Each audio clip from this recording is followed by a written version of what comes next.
Oi, pessoal, tudo bem com vocês? Bom, hoje eu trouxe um assunto muito interessante para vocês, que é a alienação parental. Muita gente tem dúvida sobre isso, então eu resolvi vir aqui falar sobre a lei da alienação parental, o que é alienação parental e quais são as consequências jurídicas da alienação parental. Em 2010 foi publicada a lei número 12.318, que regulamentou a alienação parental e preveu uma série de medidas a serem tomadas pelo Poder Judiciário. Bom, então ela tipificou o que é a tal da alienação parental, que são os atos praticados de um genitor com o objetivo de difamar o outro, gerar hostilidade, medo, desconfiança na criança ou no adolescente. O genitor, então, ele fica falando mal do pai ou da mãe, com o objetivo que a criança não queira mais ter o contato com esse genitor. Lembrando que a alienação parental, ela fere o direito fundamental da criança de ter uma convivência familiar harmoniosa com o outro genitor, porque aquele genitor que está praticando os atos de alienação, que está falando mal repetidamente sobre aquele pai ou aquela mãe que não detém a guarda, ele está prejudicando o psicológico da criança. Então, a Lei 12.318, ela tipificou alguns atos que caracterizam a alienação parental, mas são atos exemplificativos, podendo caber aqui dentro da interpretação outros atos.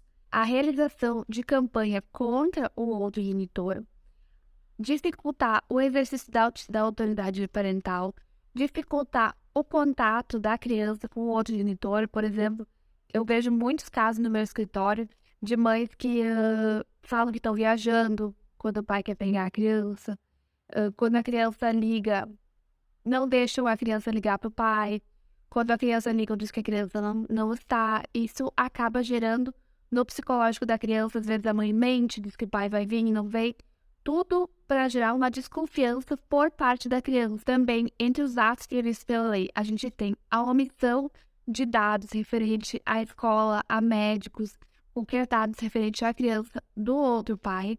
A gente tem também a aplicação de falsa denúncia contra o genitor, nas chamadas falsas memórias, que a psicologia fala, em que um dos genitores fica falando repetidamente para a criança que aconteceu tal coisa.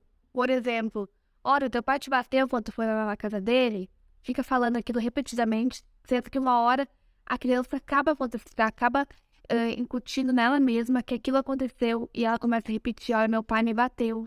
Sendo que não é verdade. Às vezes o pai não bateu, não fez nada, mas isso tem como objetivo dificultar a convivência familiar. Outro exemplo que a lei traz é a mudança de domicílio para lugar distante, com o objetivo único de dificultar o contato com a outra família. Isso aqui, para se verificar a realização de alienação parental ou não, é preciso sempre que se realize uma perícia. Então, a gente vai levar o processo ao juiz, vai falar que está sendo realizada uma alienação parental com a criança, o juiz vai marcar uma perícia e o psicólogo vai dizer ou não se está acontecendo a alienação parental.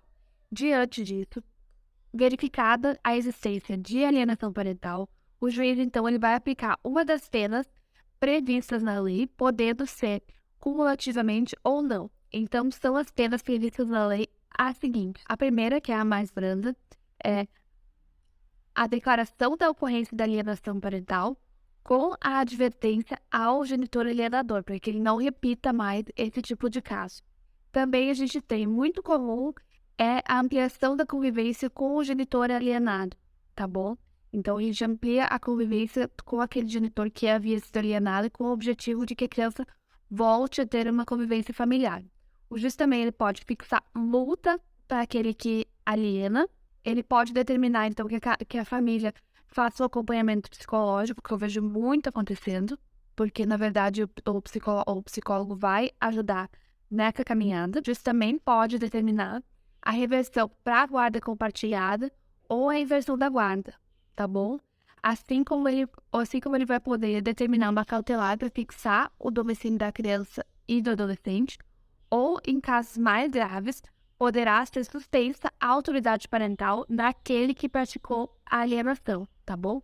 Lembrando que essa lei, ela tem como objetivo salvaguardar os direitos das crianças e adolescentes, porque o direito à convivência familiar, o direito ao afeto, ao amor da família, ele é um direito fundamental da criança e ele não pode ser suprimido por um dos genitores. Os atos de alienação parental, eles não devem ser praticados, mas comumente são, e verificando se a ocorrência de um desses atos, o genitor que é alienado, ele pode, então, ingressar no judiciário pedindo a aplicação de uma das penas e, mais importante de tudo, a realização da perícia psicossocial, tá bom?